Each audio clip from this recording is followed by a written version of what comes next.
मौजूद है इंजीनियर राजकुमार पासवान जी। नमस्कार सर, मैं आपका स्वागत करती हूँ। जैसा कि बिहार में बात की जाती है शिक्षा की व्यवस्था की, तो आप देख सकते हैं दिल्ली की बात की जाए अभी तो दिल्ली में जिस तरह से राव कोचिंग सेंटर में पानी भरने से हमारे बिहार की छात्रा की भी जान चली गई और हालांकि 3 छात्राओं की जान चली गई है। क्या कहना चाहेंगे आप? देखिए, आपको बता देना चाहता हूं कि दिल्ली हो या बिहार हो या कोटा हो, आपको मैं दिल्ली में 15 साल रहा हूं मैं, और हमारी हायर एजुकेशन वहीं से हुई है जी। एक छोटे छोटे कमरे में और बेसमेंट में और ये वुडन पार्टीशन में बेड पे इस तरह से बुरे हालात में रहते हैं, और जो ये रेंट वसूलने वाले लोग माफिया हैं वो मोटी रकम वसूलते हैं, फैसिलिटीज के नाम पे जीरो होता है। वहां पे आपको बता दूं कि बेसमेंट में अक्सर लाइब्रेरी में पानी जम जाता है, बेसमेंट में अक्सर, और सारे अनऑथराइज है। इस पे न दिल्ली सरकार गंभीर रही कभी और नहीं भारत सरकार गंभीर रहा। और शिक्षा के नाम पे जो ढोल पीटती है एनडीए की सरकार कि हम बेहतर शिक्षा दे रहे हैं, हम देश के युवा नौजवानों के लिए सोचते हैं, हम देश के युवा नौजवानों के भविष्य के लिए सोचते हैं, लेकिन जब भी बजट आई है तो शिक्षा पे, एजुकेशन पे सबसे कम बजट दिया गया है। और बिहार में भी जितने भी आपको कोचिंग सेंटर चल रहे हैं, लाइब्रेरी चल रहा है, और जो भी बहुत बुरे स्थिति में, बुरे कंडीशन में, जो डायरेक्टर होते हैं वो अपने लिए तो ऐसी नुमा वातानुकूलित लगा लेते हैं, लेकिन बच्चों की क्या हालात होती है उस हालात पे कोई भी चिंता जाहिर करने को तैयार नहीं। जब बड़ी घटना हो जाती है, इंसिडेंट हो जाता है, किसी की हत्या मौत हो जाती है, जैसे कि दिल्ली में बेसमेंट में छात्र और छात्रा की मौत हुई जी, और वो कहाँ के थे? बिहार के थे जी, बिल्कुल। और ऐसे में आपको बता दूं कि 80% लोग बिहार के ही छात्र होते हैं, दिल्ली में, कोटा में और भी जगह पे। मुखर्जी नगर आप ले लीजिए, पूरे बिहारी भाई लोग बसे हुए। हमारे वो कमला नगर ले लीजिए, पटेल चेस्ट ले लीजिए, आप करोल बाग ले लीजिए, दिल्ली के बहुत सारे, नारायणा ले लीजिए, तो बहुत सारा एरिया है जिसको मैं बखूबी से जानता हूं क्या स्थिति है वहां का। बहुत बुरा हालात है छात्र। देश के प्रधानमंत्री तो एक तरफ कहते हैं जी कि बेटी पढ़ाओ बेटी बचाओ, लेकिन पढ़ाई को लेकर के बेटी की जान चली जाती, उस पर जरा भी नरेंद्र मोदी का एक ट्वीट नहीं आया, फेसबुक पे नहीं उन्होंने लिखा, और ये कहेंगे क्या कि हम तो बहुत गंभीर हैं बेटियों के लिए, हम तो देश में चाहते हैं कि बेटियों को सम्मान मिले, लेकिन कोई सम्मान नहीं है। यही प्रधानमंत्री जी राजस्थान में कहे कि बेटी पढ़ाओ बेटी पटाओ जी। आप कहते 1 नेशन 1 इलेक्शन जी, हाँ साहब, तो 1 नेशन 1 एजुकेशन क्यों नहीं? आप इतने सारे हॉस्टल से क्यों नहीं बनाते जहां पे बच्चों को सुख सुविधा मिले? आप इतने सारे क्या कहते हैं लाइब्रेरीज क्यों नहीं देते हैं कि विश्वविद्यालय, यूनिवर्सिटी में इतने बड़े बड़े लाइब्रेरी हैं जिसपे जिन किताबों पे धूल जम रहे हैं, ये दीमक खा रहे हैं, तो आप वहां बैठने के लिए, छात्रों को पढ़ने के लिए सुविधा नहीं देते हैं। और हमारे छात्र लोग जो बिहार के जाते हैं, बेटा लोग, युवा नौजवान जो अपने कल के भविष्य सुरक्षित करने के लिए, अपने कैरियर को चिंता करते हुए बाहर हायर एजुकेशन के लिए जाते हैं, वहां पे उनको गंदी खाना नसीब होता है जी। गंदे बेड मिलते हैं, और पानी, जब बारिश की पानी जमती है, सोए सोए मर जाते हैं लोग। तो ये हालात है। बेसमेंट में करंट आया, पानी जमा और मौत हो गई, उस पर कोई भी चिंता जारी। सब लोग, राष्ट्रीय चैनल लोग, मीडिया का एक टीआरपी है, और प्रधानमंत्री चुपचाप से मौन बैठे हुए हैं। बिहार आएंगे तो जिस जिले की बेटी है वहां जाके के 2 शब्द बोल करके वहां का वोट बटोर लेंगे, सिंपैथी ले लेंगे। ये देश के प्रधानमंत्री हैं। अरविंद केजरीवाल जी को भी सोचना पड़ेगा, सक्रिय होना पड़ेगा जी। और आम आदमी पार्टी को भी वहां पे गंभीरता से विचार करने की जरूरत है कि हम बिहारी लोग वहां पे 60% लोग हैं, और हमारे बच्चे लोग, हमारे परिवार लोग अगर सुरक्षित नहीं है तो हम लोग भी बिहार में सोचेंगे, हम बिहार के लोग सोचेंगे कि दिल्ली को किस तरह से हैंडल करना है और दिल्ली में क्या करना है। हालांकि वही जिस तरह से बिहार के छात्र दिल्ली में जाकर के अपनी जान गंवा देते हैं, आए दिन उनके परिवार उन पे भरोसा करते हैं कि हमारे बच्चे यूपीएससी की परीक्षा पास करेंगे, हमारे बिहार का नाम रोशन करेंगे। और बिहार सरकार तब यहां शिक्षा को लेकर अब बढ़ावा दे रही है जब वहां बेटी की जान चली गई। यानी औरंगाबाद जिले की बेटी जब दिल्ली में जाकर यूपीएससी की तैयारी कर रही है और पानी भरने से उनकी मृत्यु हो जाती है, तब जाकर बिहार में भी खलबली मची। आपको सर बताना चाहूंगी क्या पटना में खान सर की भी कोचिंग सेंटर की जांच चल रही है, और जिस तरह से खान सर आए दिन लोगों को बेवकूफ बनाने का काम करते हैं, छात्रों को मोटी रकम लेते हैं और कहते हैं हमारे कोचिंग सेंटर में कई छात्र मौजूद हैं जो यहां से निकल के आईएएस और ये बनते हैं। लेकिन आपको बता दें कि उनकी जब कोचिंग की जांच पड़ताल चल रही है तो उसमें ऐसी चीजें पाई जा रही है जो कहीं ना कहीं छात्रों को एक नकारात्मक सोच को उत्थान पहुंचाता है। क्या कहना चाहेंगे? देखिए, खान सर जी वो युक्ति है जो अपने चेहरा को चमकाते रहते हैं। जी बिल्कुल। आपको बता दूं कि इतिहास भूगोल की जानकारी नहीं है। मैं एक बार सुन रहा था उनको जी। वो कह रहे थे कि गोरखपुर से रेलवे हाजीपुर जोन लाने वाले रामविलास पासवान, समझे, पहले वहां पे रेलवे लाइन नहीं था। अरे भैया, रेलवे पटरी कब बिछी ये तो आपको पता होना चाहिए खान सर। और किस तरह का जीके और जनरल नॉलेज आप पढ़ाते हैं, सिर्फ यहां पे माइक लगा के और अपना सोशल मीडिया पे चेहरा चमकाना। साहब, जो छात्र लोग पढ़ने जाते हैं उनके लिए क्या फैसिलिटीज आपने दिया है? जो छात्र लोग वहां पे आप पे विश्वास करता है, आप ही आईएएस आईपीएस बना दिए क्या? वो आपके यहां से पढ़ के जरूर निकले, लेकिन आईएएस आईपीएस के लिए दिल्ली जाना पड़ा उनको। और कहते हैं वो यूपीएससी की तैयारी किया, अच्छे अच्छे बुक्स पढ़े तब जा करके, लेकिन सारी क्रेडिट आप लेना चाहते हैं। तो आज तो आप ये शक के घेरे में आ गए।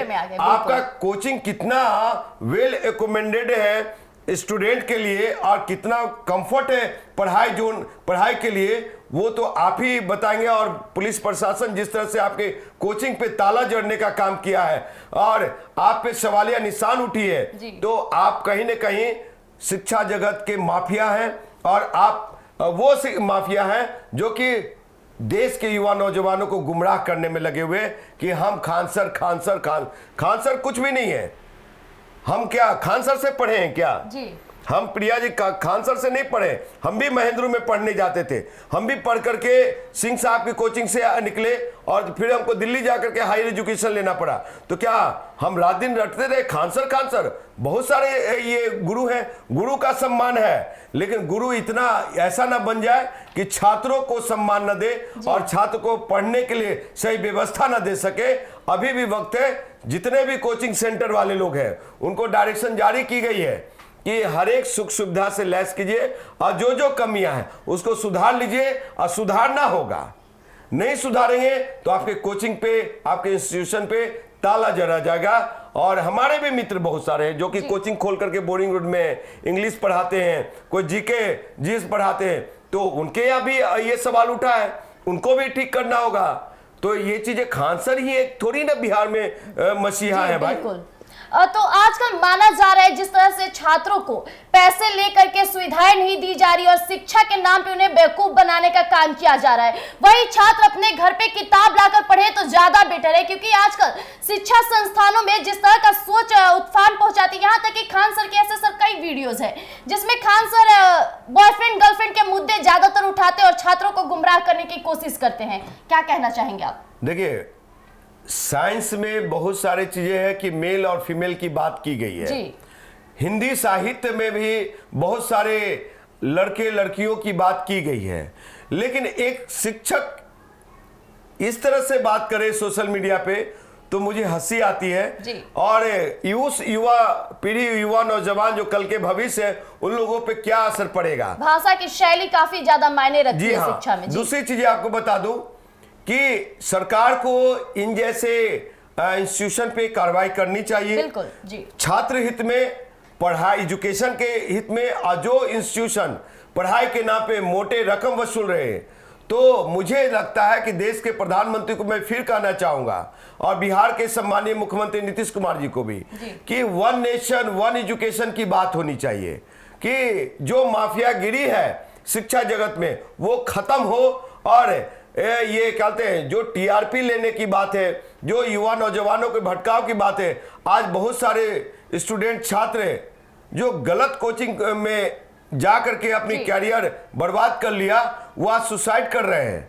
उनको कहीं भी अब नौकरी नहीं मिल पाएगी। जी बिल्कुल।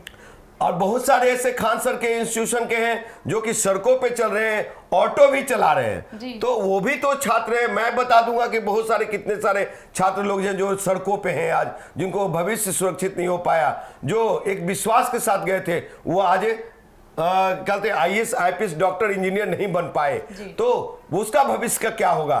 तो खान साहब ठीक है, एक दो उदाहरण देते हैं, उनकी किस्मत थी। आप में मार्गदर्शन, वो सूफी संत होते हैं ना, साधु होता है ना, मठ में बैठा हुआ पंडित जी होते हैं ना, संत होते हैं ना, वो भी एक बार किसी को आशीर्वाद दे देते, कह देते तुम्हारे साथ ऐसा हो जाएगा, वो हो जाता है, तो वो विश्वास हो जाती है, एक आस्था हो जाती है। तो उसी में से भी खान सर है। और खान सर को इतना कहूंगा कि खान सर वाकई में आप बड़ा डायनेमिक हैं और अच्छे बोल लेते हैं, तो कम से कम छात्रों के लिए पढ़ाई की व्यवस्था जो है आप थोड़ा ठीक कीजिए, बच्चों को बैठने का व्यवस्था ठीक कीजिए, क्योंकि हमारे परिवार भी आपके यहाँ गए थे और निराश लौटे। मुझे मालूम है, मैं आपका दुश्मन नहीं हूं, लेकिन जो बिहार का युवा नौजवान आप पे विश्वास करके जाता, उसको बैठ के पढ़ने के लिए सही व्यवस्था दीजिए। उनकी एकोमेंडेशन जो आपका वातानुकूलित है, वो सब वातानुकूलित दीजिए। फायर सेफ्टी होना चाहिए, पानी बारिश हो तो आपके बेसमेंट में ना घुसे, आपके छत पे ना चुए। तो आप पैसा ले रहे हैं तो सुख सुविधा भी देना आपका जिम्मेवारी बनता है, और सभी कोचिंग भाइयों का जिम्मेवारी बनता है। जी बिल्कुल। हालांकि इस बार लोकसभा चुनाव में कई ऐसे नए चेहरे आए जो आए दिन युवाओं को टारगेट पे लिए, युवाओं को लेकर के नई नई बातें की है। मैं बात करना चाहूंगी चिराग पासवान की, जिस तरह से वो हमारे युवाओं को उम्मीद दे रहे थे कि मैं अब खड़ा हूं आपकी शिक्षा नीति यहाँ, चूंकि यहाँ तक कि अगर जिक्र किया जाए हमारे देश के प्रधानमंत्री नरेंद्र मोदी तीसरी बार प्रधानमंत्री बने हैं, उन्होंने भी नालंदा यूनिवर्सिटी का उद्घाटन किया। लेकिन जिस तरह से बिहार के बच्चे हमारे बिहार को छोड़कर दूसरे राज्य में पढ़ाई के लिए जाते हैं, ये बहुत एक गलत संदेश चला जाता है कि बिहार की क्या केंद्र सरकार इतनी शिक्षा व्यवस्था में कमजोर है कि हमारे बच्चों को बिहार छोड़कर दूसरे राज्य में जाना पड़ रहा है। देखिए, सबसे पहले बिहार के इतिहास को समझने की जरूरत है। ये महावीर की धरती है, गौतम बुद्ध की धरती है, और बिहार में बहुत सारे महापुरुष यहाँ पे पैदा लिए। और नालंदा विश्वविद्यालय एक ऐसा विश्वविद्यालय रहा है जहां पे शिक्षा लेने पूरे विश्व के लोग आते थे। लेकिन आज बिहार के बच्चे लोग कहां जा रहे हैं? कोटा जा रहे हैं।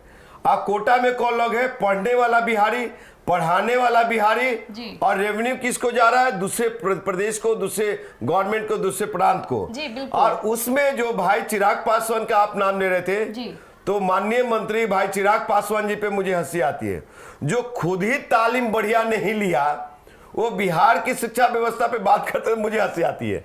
आपको बता दूं कि उनकी एजुकेशन वो अपने हलफनामा में दिया था, ये मैं नहीं कर रहा हूं मैं, कि 98 में मैट्रिक किया, 1998 में उन्होंने 10वीं पास किया ओपन से, और 5 साल बाद उन्होंने इंटर किया ओपन से, समझिए, दिल्ली ओपन है एक, उससे 5 साल बाद, यानी कि आप फेल होते रहे, आपकी एकेडमिक बढ़िया नहीं रही, आप बढ़िया पढ़ाई नहीं किया, और 2 साल बाद 2005 में जाते हैं कि मैं बीटेक करने जा रहा हूं। कहां से? झांसी यूनिवर्सिटी से, जहां पे वो एनएफटी मिला हुआ उनको। और राष्ट्रीय चैनल पे बैठ के कहते हैं चिराग पासवान कि आई एम वेरी एजुकेटेड, हाँ, well educated, I have done my BTech in computer science, समझे? तो ऐसे कहते हैं, I did BTech in computer science. तो where is your BTech degree? Chirag Paswan, आपको बता दो प्रिया जी कि झूठ की खेती और बिहार फर्स्ट, बिहारी फर्स्ट के नाम पे एजुकेशन के बच्चों, युवा नौजवानों को जो ठग रहे हैं, ये कुछ नहीं है। ये परिवार फर्स्ट, चिराग फर्स्ट, बाहुबली फर्स्ट, चिराग फर्स्ट, रेपिस्ट फर्स्ट, चिराग फर्स्ट इनकी पार्टी है। ये अभी देख लीजिए किस किस मामले में इनके लोग फंस रहे हैं। एक महिला गया से अरेस्ट हुई, प्रदेश अध्यक्ष, वो किस मामले में हुई? और अभी ब्रह्मेश्वर मुखिया के मामले में उनका प्रदेश अध्यक्ष पार्टी के राष्ट्रीय महासचिव क्या है, वो उनका नाम चल रहा है, तो मैं नहीं कर रहा हूं, वो तो सारा जग जाहिर है।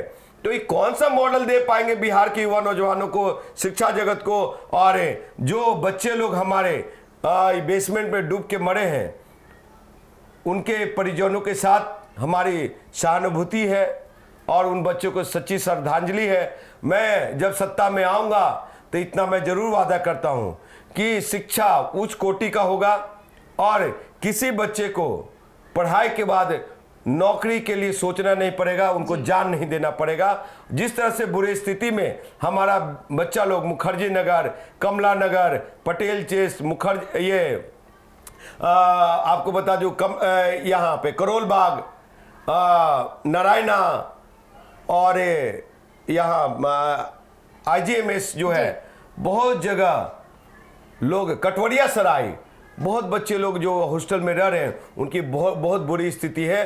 कहेंगे कि अगर सरकार इसमें कुछ कर सकती है तो करे, क्योंकि वहाँ पे ज़्यादातर बिहार और यूपी के बच्चे लोग होते हैं। और आपको बता दूं कि मैम जो हॉस्टल का मैंने देखा है स्थिति, जो शर्ट होता है ना, शर्ट, उनको जब तकिए तकिया पीलो में खोली नहीं होती है ना, तो शर्ट को लपेट करके अपने माथे तक कमर के पास रख करके और स्टडी करते हैं। मैंने वो भी दिन देखे हैं और मैं भी पढ़ा हूँ बहुत गरीबी से, बहुत बुरे हालात में, और इंजीनियर बने। तो हमारे बच्चे लोग बहुत मेहनती होते हैं और इस तरह की घटना हो रही है। औरंगाबाद की बेटी को मैं सच्ची श्रद्धांजलि देता हूं और सरकार इस पे कार्रवाई करे। उसके जो हॉस्टल मालिक है, जो लाइब्रेरी मालिक है, आज जिनके बेसमेंट में ये पानी जमे हैं, और सभी को एक दिशा निर्देश जारी हो कि आगे किसी बेटा को जान न जाए, किसी छात्र युवा नौजवानों का जान न जाए। जी सर, मैं आपसे आखिरी प्रश्न करना चाहूंगी। जिस तरह से एक कहावत है बिहार के लोगों को लेकर के कि जो बिहार के बच्चे होते हैं उन्हें चावल गेहूं का दाम पता करना रहता है, इसलिए वो मैथ में तेज होते हैं और इंग्लिश में तेज नहीं होते हैं, इस पर आप क्या कहना चाहेंगे? इस कहावत को आप किस रूप में देखते हैं? देखिए, जब मैं मैट्रिक और इंटर करके बिहार से गया यहाँ पे, यहाँ से इंजीनियरिंग के लिए, तो वाकई में हमारी भी अंग्रेजी बहुत वीक थी जी। और बहुत मुझे इन्फिनिटी कॉम्प्लेक्स फील होता था जो अच्छा अंग्रेजी बोलता था। मुझे कॉलेज में ही चैलेंज स्वीकार किया मैंने, और वहाँ पे मैं अंग्रेजी इतना बेहतर किया कि आज मैं फराटेदार अंग्रेजी बोल सकता हूँ, अंग्रेजी समझ सकता हूँ। तो बिहार के बच्चे कमजोर नहीं होते हैं। आपको बता दूं, फिजिक्स, केमिस्ट्री, मैथ में इतना स्ट्रांग हम लोग होते हैं कि दिल्ली के बच्चे हमारे सामने टिक नहीं सकते। और अंग्रेजी रहे तो अंग्रेजी सब्जेक्ट है, विषय है, बहुत ज़्यादा वास्ट नहीं है और बहुत ज़्यादा ये टिपिकल नहीं है कि हम उसको सीख नहीं सकते हैं। जितना हम मेहनत फिजिक्स, केमिस्ट्री, मैथ में किए हैं, थोड़ा सा मेहनत में अंग्रेजी बहुत बढ़िया कर सकते हैं। तो इसलिए वो बच्चे ये ना सोचे कि हमारी अंग्रेजी कमजोर है तो मैं फेल्यूअर हूं, मैं बेकार हूं। आप बहुत अच्छे हो, सिर्फ अपने आप में शाइनिंग लाना है, और जो पढ़ाई करते उसी में से 1 घंटा समय डेली निकालेंगे, आपकी अंग्रेजी बहुत बढ़िया हो सकता है। तो जैसा कि अभी आपने सुना, हमने शिक्षा व्यवस्था को लेकर कई बातों का जिक्र किया, यहाँ तक कि दिल्ली के राव कोचिंग सेंटर में जिस तरह से हमारे बिहार के बच्चों की जान चली जा रही है, यहाँ की तक कि बिहार में जिस तरह से खान सर की बातें भी हम लोग सामने लाए, खान सर क्या बोलते हैं, अपनी उनकी भाषा शैली क्या होती है और बच्चों को किस तरह से मूर्ख बनाया जाता है। हालांकि ये तो उनके माता पिता अच्छे से जानते होंगे। अब शिक्षा व्यवस्था को लेकर क्या बड़े नए कदम जारी होंगे, ये देखना दिलचस्प रहेगा। तब तक के लिए आप बने रहिएगा एक न्यूज़ 24 पर। अलविदा लेना चाहूंगी। धन्यवाद।